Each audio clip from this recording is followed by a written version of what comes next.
அனைவருக்கும் வணக்கம். பண்ணாரியம்மன் ஆஸ்ட்ரோ தளத்தின் வாயிலாக உங்களை தொடர்பு கொள்வதில் மகிழ்ச்சி.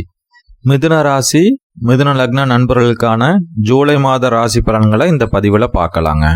மிதுன ராசியை பொறுத்த வரைக்கும் ஜூலை முதல் வாரத்தில் சுபர் யோகரான சுக்கிர பகவான் மிதுன ராசியிலேயே சஞ்சரிக்கிறது ஒரு நல்ல நிலைமைனே சொல்லலாங்க. குழந்தைகளோட அதிக நேரம் செலவிடுறதுக்கான வாய்ப்புகள் ஏற்படுங்க. குழந்தை பாக்கியம் எதிர்பார்த்துட்டு இருந்தவங்களுக்கு ஜூலை முதல் வாரம் ரொம்ப சிறப்பாகவே இருக்குதுங்க. உங்கள் குழந்தைகளோட நல்ல புரிதலும் நம்பிக்கையும் ஏற்படுறதுக்கான சூழ்நிலைகள் இருக்குங்க. இந்த மாதத்தில் பூர்வீகத்தினால சில நன்மைகளை எதிர்பார்க்கலாங்க. அதற்கடுத்ததா சகோதர சகோதரி வழிகளில் சில ஆதாயங்களும் நன்மைகளும் கிடைக்கிறதுக்கான வாய்ப்புகள் இருக்குங்க. அது மட்டும் இல்லாத நிறைய புது முயற்சிகள் இந்த மாதத்தில் மேற்கொள்வீங்க. முன்பில்லாத விட இப்போ தைரியம் தன்னம்பிக்கையெல்லாம் மேலோங்குங்க. உங்களோட எண்ணங்களை மற்றவர்களுக்கு புரிகிற வகையில் எடுத்து சொல்லி உங்களோட காரியத்தை சாதிக்கக்கூடிய திறமை இந்த மாதத்தில் ஏற்படுங்க. மிதுன ராசிக்கு யோகாதிபதினு சொல்லப்படுற சனி பகவான் 9வது ஸ்தானத்தில் ஆட்சி பலத்தோடு இருந்தாலும் கடந்த மாதத்திலிருந்து அதாவது ஜூன் 29ஆம் தேதியிலிருந்தே வக்ரகதியில் செயல்படுறாருங்க. சனி பகவான் வக்ரகதியில் சஞ்சரிக்கிறதுனால மிதுன ராசிக்கு ஒரு சில பாதகமான சூழ்நிலையும் ஏற்படுங்க. மிதுன ராசிக்கு சனி பகவான் நெருங்கிய நண்பர் தாங்க. இருந்தாலும் வக்ரகதியில் இருக்கிறதுனால அதுக்கான சில தொந்தரவுகளை நம்ம சந்திச்சு தாங்க ஆகணும்.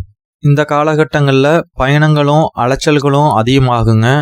பொறுப்புகள் கூடுங்க. அதனால வேலைப்பளுவும் கூடவே சேர்ந்து வருங்க. அதிக உழைப்பு இந்த காலகட்டங்களில் தேவைப்படுங்க. அப்போதான் சர்வைவே பண்ண முடியுங்க. புதிய ஆர்டர்ஸ் பிடிக்கிறக்காக பயணங்கள்லாம் மேற்கொள்வீங்க. அது வெளியூராக இருக்கலாம், வெளி மாநிலமாக இருக்கலாம், இல்லை வெளிநாடாக கூட இருக்கலாங்க. ஒரு சிலருக்கு செய்கிற தொழிலில் ஒரு தோய்வு இருக்கிறதுனால புதிய தொழில் ஆரம்பிக்கலாங்கிற எண்ணங்கள்லாம் உருவெடுக்குங்க. புதிய தொழில் ஆரம்பிக்கிறதுக்கு இந்த காலகட்டங்கள் உகந்ததாக இல்லைங்க. இன்னும் கொஞ்ச நாள் வெயிட் பண்ணணுங்க. உத்தியோகத்துக்கு போகிறவங்க கவனிக்க வேண்டியது என்னென்னா, கூட பணியாற்றக்கூடிய நண்பர்களோட எதையும் பர்சனலாக ஷேர் பண்ணாது இருக்கணுங்க. உயரதிகாரி கூடவோ கூட பணிபுரியறவங்களோடவோ கோபத்தை வெளிக்காட்டக்கூடாதுங்க. எந்த விஷயமா இருந்தாலும் விட்டு கொடுத்து போகிறதே இந்த காலகட்டங்களில் நன்மை பயக்குங்க. இந்த வக்ரசனிலேருந்து நம்ம புரிஞ்சுக்க வேண்டியது என்னென்னா, எதை பற்றியும் சிந்திக்காமல் உழைப்பு உழைப்பு உழைப்புனே இருக்கணுங்க. காரியங்கள் நம்ம எதிர்பார்த்த அளவுக்கு சீக்கிரமாக முடியாதுங்க. எதுலேயும் ஒரு தடையும் தாமதங்களும் ஏற்படுங்க. அலைச்சலும் மனசோர்வும் இந்த காலகட்டங்கள் ஏற்படுறதுக்கு அதிக வாய்ப்புகள் இருக்குங்க. அதனால் கடவுள் மேலே பாரத்தை போட்டுட்டு நம்ம செய்கிற வேலையை செஞ்சுக்கிட்டே இருக்கிறதாங்க ஒரே வழி. இதில் இன்னொரு சூட்சமமான உண்மை என்னென்னா, ஜனனகால ஜாதகத்தில் யாருக்கெல்லாம் சனி வக்ரமாக இருந்து பிறந்திருக்காங்களோ அவங்களுக்கெல்லாம் இந்த காலகட்டங்கள் ரொம்ப சிறப்பாக இருக்குங்க. அதாவது கோச்சாரத்தில் சனி வக்ர அடைகிற காலம் அவங்களுக்கு நல்ல சிறப்பை தருங்க. நிறைய அதிர்ஷ்டங்களையும் நல்ல வாய்ப்புகளையும் அவங்களுக்கு ஏற்படுத்தி கொடுக்குங்க. ஜனனகால ஜாதகத்தில் சனி வக்ரமாக இருக்கிறவங்க இந்த வக்ர சனியை பற்றி கவலைப்பட வேண்டியதில்லைங்க. எந்த மாதிரி சூழ்நிலை இருந்தாலும் அவங்களுக்கு கடைசியில் அதிக நன்மைகள் கிடைக்கிறதுக்கான வாய்ப்புகள் தாங்க ஏற்படும். ராகு பகவான் 10வது ஸ்தானத்தில் சஞ்சரிக்கிற வரைக்கும் தொழிலில் உத்தியோகத்தில் எவ்வளோ சிக்கல்களை சந்தித்தாலும் வருமானம் ஏதோ ஒரு வகையில் வந்துக்கிட்டே தாங்க இருக்கும். அது மட்டும் இல்லாத ஜூலை முற்பகுதியில் லாபஸ்தானாதிபதியான செவ்வாய் பகவான் ஆட்சி பலத்தோடவே இருக்கிறதுனால ஜூலை முதல் 2 வாரத்துக்கு வருமானத்தில் எந்த குறையும் இல்லைங்க. மாத பிற்பகுதியில் தாங்க செலவை பற்றி கவலைப்படணும். அதிக செலவுகள் ஏற்படுங்க. அது அனாவசிய செலவாக கூட ஒரு சிலருக்கு அமையறக்கு வாய்ப்பு இருக்குங்க. அதனால் ஏதோ ஒரு சுப செலவுகளாக மாற்றிக்கிறது தாங்க நல்லது. அதற்கு அடுத்ததாக வருமானத்தில் பெரும் பகுதியை கடன் அடைக்கிறதுக்கு எடுத்து வைக்கிறது இப்போதைக்கு ரொம்ப நல்லதுங்க. கணவன் மனைவி உறவை பொறுத்த வரைக்கும் இந்த மாதத்தில் அப்படி இப்படி தாங்க இருக்கும். கொஞ்சம் விட்டு கொடுத்து போகிறதே பரவாயில்லைங்க. அது மட்டும் இல்லாத அவங்களோட உடல் ஆரோக்கியத்திலையும் அதிக கவனம் தேவைங்க.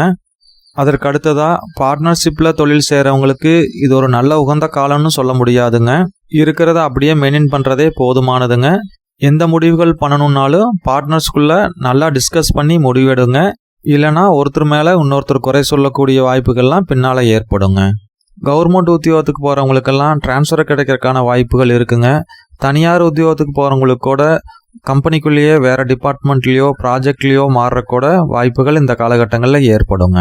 கவர்மெண்ட் ரிலேட்டடாக தொழில் செய்கிறவங்க கொஞ்சம் எச்சரிக்கையாக இருக்கணுங்க. இல்லைனா கவர்மெண்ட்டோட பகையை சம்பாதிக்கிறதுக்கான வாய்ப்புகள் இருக்குங்க.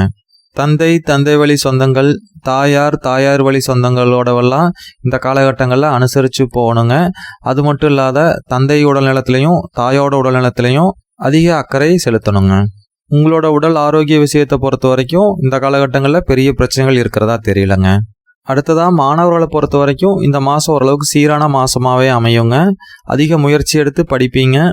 புது விஷயங்களை கற்றுக்கலாங்கிற எண்ணங்கள்லாம் இந்த காலகட்டங்களில் மேலோங்குங்க. குடும்ப தலைவிகளை பொறுத்த வரைக்கும் மாத முற்பகுதியில் சந்தோஷமாகவும் கலகலப்பாகவும் உணர்றக்கான சூழ்நிலைகள்லாம் ஏற்படுங்க. மிதுனராசி நண்பர்களுக்கு ஜூலை முற்பகுதியில் சூரிய பகவான் ராசியிலேயே சஞ்சரிக்கிறதுனால சின்ன விஷயங்களுக்கெல்லாமே கோபத்தை ஏற்படுத்துவாருங்க. அதனால் அதில் கொஞ்சம் கவனமாக இருக்கணுங்க. மிதுனராசி மிதுன லக்ன நண்பர்களுக்கு இந்த ஜூலை மாதம் புதிய மாற்றத்தை தர்ற மாதமாக இருக்குங்க. யோகாதிபதியான சனி பகவான் வகரகதியில் சஞ்சரிக்கிறதுனால நிறைய அதிரடி மாற்றங்களை இந்த மாதத்துலேருந்தே எதிர்பார்க்கலாங்க. மீண்டும் நல்லதொரு பதிவில் சந்திக்கலாங்க. நன்றி.